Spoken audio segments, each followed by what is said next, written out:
Hello, everybody, and welcome to L.I.N.K Live. This is Marina Mayer, Editor-in-Chief of Food Logistics and Supply and Demand Chain Executive. And I'm so excited to have my band back together today. Yay! Yay, we're back. I'm back. So, you want to go around? I'm Brielle Jekyll. I'm the Associate Editor. And I am Mackenna Morales, and I am the Web Editor. And I'm excited for the readers that don't know, Brielle was on vacation last week. And then the baton handed over to Mackenna, and then she was on vacation. So this is the first day in over a week that all three of us have been together in the same room. Yeah.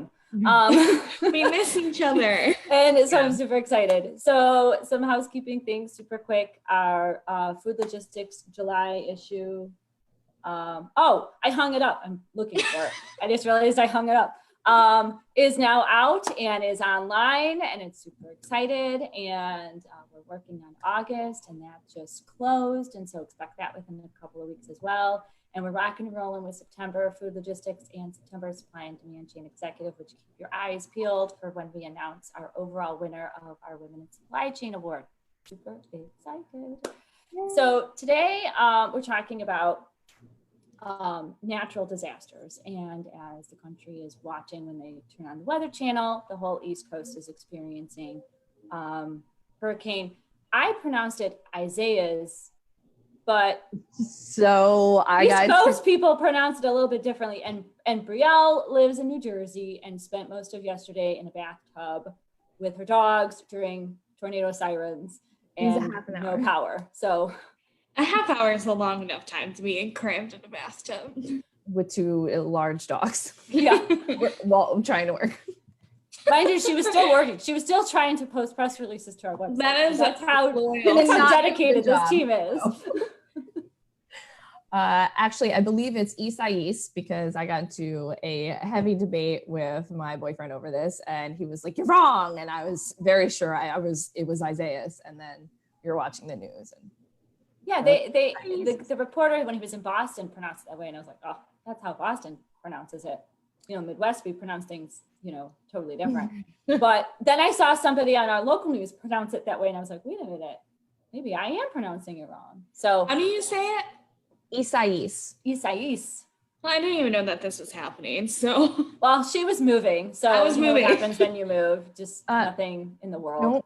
Don't feel bad, because on Sunday, me and my friends were talking. We were like, oh, it's going to rain all week. This sucks. And I get home and I'm like, I guess the news was on, and I was like, oh, it's going to rain all week because there's a hurricane. Oh. Well, I guess that makes me feel a little bit better. Yeah. We don't change to Wisconsin. I know. And fortunately for Brielle, she didn't have to experience much damage, impact, any flooding, etc. Her power is back on. Yay! So that's good. But she did spend most of the night moving perishable food back and forth from her house to her parents' house. So we kind of brought this discussion up, like, well, what if this were a company or a business? In a pandemic already that's going on, companies are just now starting to reopen, and then something like this happens. So Brielle, kind of, what if you were a business? What do you think? Right. So here, our biggest industry is tourism. So there was a lot of back and forth on if restaurants and things like that should open. And then on top of that, we have a pandemic. So it was interesting to see. And I lived through Sandy, which really impacted, obviously, the supply chain in a couple different ways. I think the number one thing was gas.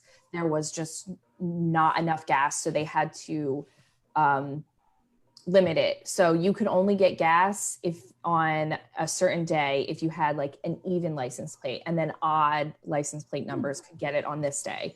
It was crazy. So, hurricanes and natural disasters definitely put some dents in the supply chain.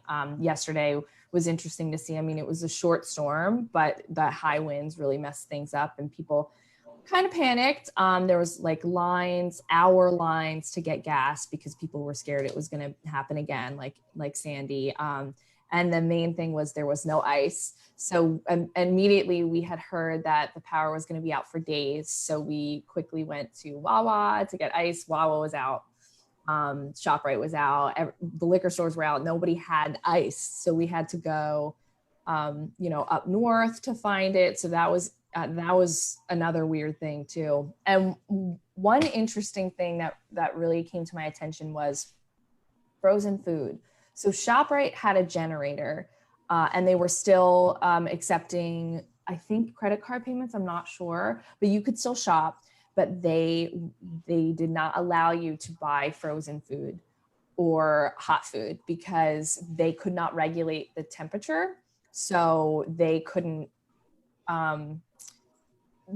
guarantee that the food was going to be safe to consume. So they couldn't sell it. So that now is so interesting. Yeah. So all that food will now be trashed, and it's insane to see. And there's, stuff like blockchain and stuff like that is definitely helping. And new technologies are helping in that situation. But when it comes down to the local businesses like that, when, there's a hurricane, there's not much you can do. So unfortunately, it's a loss. And that's so interesting because, in a pandemic, we talk about, stockpiling food, especially in March when everybody raced to the stores and stocked up on toilet paper and frozen foods as well. And then, when a storm hits, people are doing that again. They're stockpiling other items just to survive without electricity for, a couple of days, so yeah, it just kind of puts a little cramp in an already cramped situation. So I'm glad you're safe. Definitely weird being in the ShopRite during a pandemic and a hurricane because, the generator doesn't power the entire store. So half the lights are off. So you're walking around, the lights are off. People need to be spaced out. There's masks on, but it's just, it's so eerie. It's so, I can't explain it. So McKenna, yesterday, Brielle messaged me and she's like, oh my God, I went to go to the store and I had to turn around to get my mask. I almost forgot my mask. So it's these are the things that you're trying to survive without power and keep, your life moving. And then all of a sudden it's oh my God, I forgot my mask because I'm in, New Jersey and it's mandatory, which it's always been in Illinois as well. So, and is now I believe in Wisconsin, or at least parts of Wisconsin too. Yep. So it's just, those are things that, in a pre-pandemic environment, you would just be dealing with one situation at a time. And now everybody's dealing with multiple different kinds of pandemic situations at a time. It's just crazy to me. And then we were talking about, the blast in Lebanon that happened yesterday, and whatever the reports are, not sure what it was or what caused it. But I was reading this morning that it happened alongside a port. So that port has been destroyed or whatever. So that in itself, when you think of situations like that, ports have to close down when a hurricane's coming. Here's a blast that took out a port, so you can't do anything. So it's you can't, nothing's coming in and out. And so that really does impact a supply chain. Hopefully you stocked up on your soaps, McKenna. If your soaps are coming from... They're coming in the mail today. So it's interesting, especially it reminds me that our reliance on power when, we had to really kind of rethink our entire lives and okay, how are we going to live without power? It just shows how obviously 100 years ago, no one was this reliant on power, but evolution, happens, and then you become really reliant on a different way of life. And that's kind of how the supply chain has been with the globalization. So, 20 years ago, we were not that global and we were not that reliant on outsourcing. And now we're extremely reliant on outsourcing and, offshore outsourcing. So when stuff like this happens, like the pandemic or natural disasters that happen very far from you, it's hard to realize it really exposes all the stretches in the chain, because you don't, if it's not happening here, you're not thinking about it. But I know I have an article up right now on SDCE exec that I'm looking at from Abe, who we had on a few weeks ago. He discusses how there was the bomb cyclone in part of the country in the United States, but how that really affected some of the food going out or some goods going out, but if it didn't happen in your area, you might not realize that. And then all of a sudden you're wondering, why can't I get this, good? Right. Or, so it's crazy to see how the different natural disasters in different areas can affect, you getting an essential good. Mhm. Yeah. Last year in the Midwest, there was a whole bunch of flooding, especially in like Iowa and Nebraska. Just all these farmers had their crops destroyed because of the rains. Like at the beginning of March last year, it was just nonstop raining. And there's a stat on SDCE, I believe, and I think for Wisconsin, there was $2.9 million worth of damages between March 13th to March 26th, 2019, just from storms and flooding. So just 13 days can do that much damage. And your hurricane yesterday probably did that much, and that can happen in just a half hour. Important that these companies, supply chain companies, have risk mitigation plans in place and just constantly be aware of the news cycle and like look at extreme weather. The second that there's a report that a hurricane is coming your way, plan for it. Yeah, and it's hard because you never know. So when Irene hit a few years ago, we were told, get off the island, batten down the hatches, and a lot of businesses closed. The restaurant that I worked at, we closed for the weekend, and then it was a gorgeous day. It would have been one of the highest business days that we, for that summer. And then later on, it was just like a little bit of rain and nothing really happened. So the next year is when Sandy came, and no one really wanted to close because we had lost so much business from the year before from trying to take precautions over Irene that in our area ended up being nothing. So it's definitely important to kind of still prepare. And then we ended up, I have plenty of friends and family that were stranded during Sandy and had to be rescued by jet ski at their houses. So but all the proof had shown them that, a lot of it is hype. So it's so hard to really figure out what is the best plan of attack.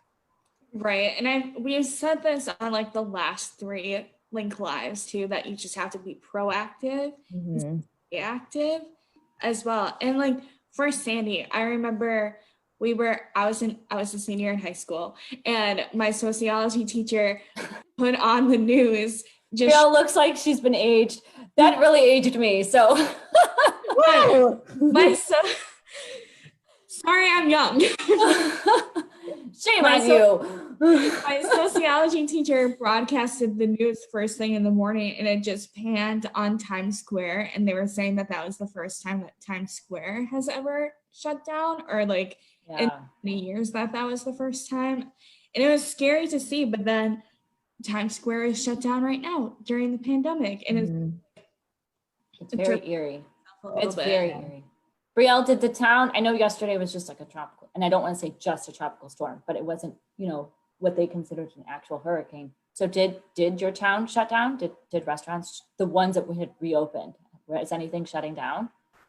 There is no power on the island right now. So there's none. Yeah, there's none. Wow. No, did they close down before, like to prepare for it? Yes and no. There was like a lot of talk, like what should we do? I saw a lot of businesses close, businesses that I'm close to waited a little bit, but then they did. So it's, because there's plenty of times where, like I said, it was like nothing. And then for Isaias, by the time it got to us, it had dissipated. Yeah. So it was the tropical storm, but there was not a lot of rain. What hit us was the winds. So I think we had like 65-mile-per-hour winds. But inland, there was thunderstorms that had come from that. So they got a lot of rain. But where the actual storm was, where I live, there was not that much rain. It was just crazy wind and, tornadoes and stuff. It was weird. That's just crazy. Yeah. And I feel for all those businesses who have to they've been pivoting, especially the grocery stores and all of the restaurants, they're trying to come out of this, and then they have to kind of shift gears and prepare in a different way. And I know, we talk about preparation and this and that and risk mitigation, but, there's a whole aspect of insurance. We should talk about this again in the future and get somebody from one of these insurance agencies to come on and talk about what companies should be doing to make sure that they're fully insured. It's not just their people, it's your product, it's your plan, it's your drivers, it's your fleets, it's everything. What if your driver is stuck in this, but your building is somewhere else not impacted? What happens? And what happens to all the shipment that's on there, whether you're an Amazon truck, carrying other people's packages, or it's your own product, whether it's food or pharmaceuticals, how does that, I just can't even imagine. I'm curious to see how the warehouses handle it. I mean, obviously they have generators and things like that, but I know I keep bringing this back to restaurants because that's, the area that's our number one revenue. But these restaurants are throwing out a lot of food right now because there's no power. There's not a lot of contingency plans in place due to lack of power. I mean, I think the best we can do is order a lot of dry ice, but you can't just store dry ice, so, and then if everyone needs it at once, it's going to be out of stock. So it's just something you got to deal with. McKenna, you shared this morning with us some stuff that USDA offered on their website. Actually, it was just posted last month. About food safety tips, preparation for hurricanes. Where did it go? Food safety tips for areas affected by the hurricane. And they kind of talk about, how to, know where to get dry ice, coolers ready, keep a few days worth of ready to eat foods. And, those things are, you think they're common sense, but at the same time in a pandemic, those things are hard because it is hard to get things like this. I've been trying to find Campbell's soup for my kids for days, and just got it in the mail yesterday from Target. But I mean, literally it's something so simple like that. So it just really puts things into perspective. So there was another point I was going to make and I completely spaced and forgot it. So yeah, for those of you impacted by the hurricane, hopefully you have a plan in place. Brielle, glad you're safe. McKenna, glad you moved in. And we are accompanied by Plum. Everybody meet Plum, the pillow. That's Plum, her dog. She has the dog in real life. It just doesn't live with her right this minute, but that is a replicate of her real life dog. Yes. Plum. That's the quieter version of the dog. Mine and Brielle's dogs are hey, let me jump on you. Let me wag my tail. Let me get into a dog fight. They are so out right now. Yesterday was a very busy day for them. I mean, that's a lot to take in for a dog. And they got to see their Uncle Fozzie. Oh yeah, that's best day ever. Yeah. And for the record, how many bananas did you have to move back and forth? You said it earlier before. No, that was a song.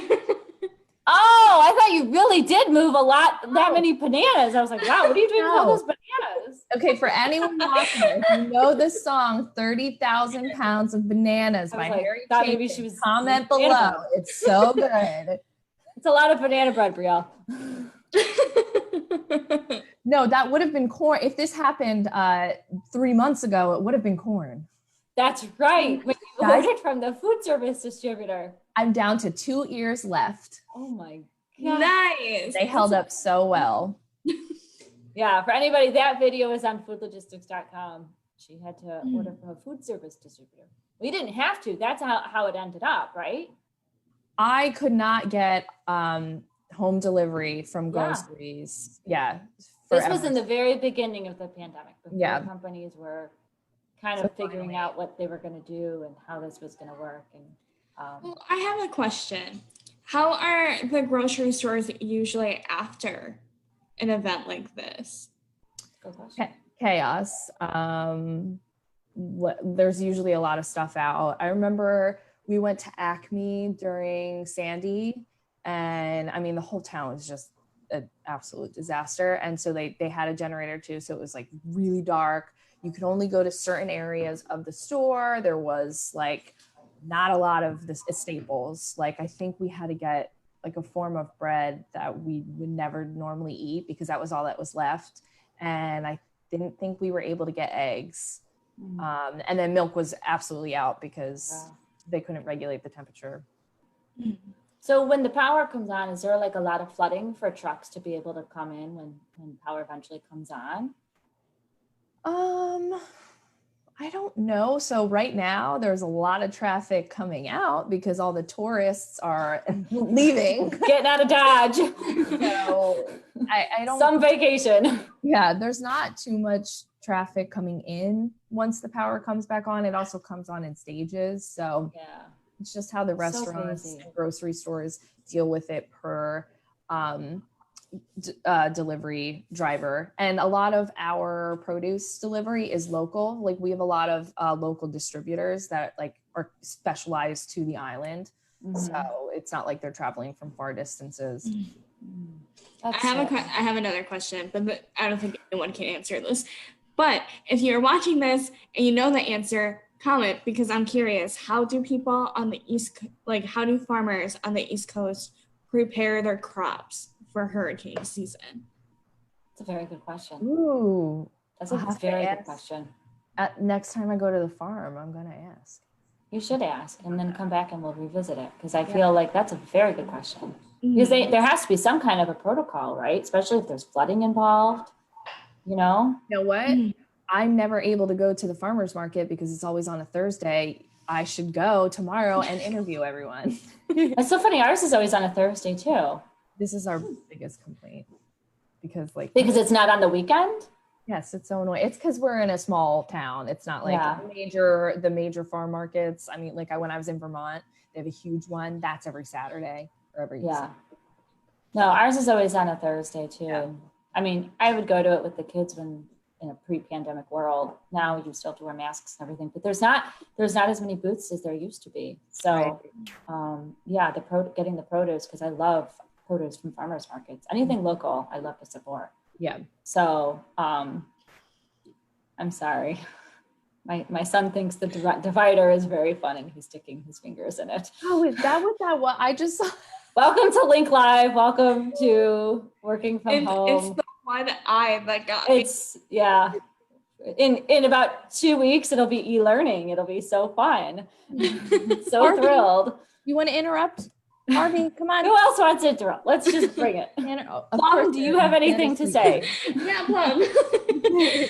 Oh, man. Well, thank you, ladies, for your input, your questions, your insight, as always. To our viewers, this is L.I.N.K Live.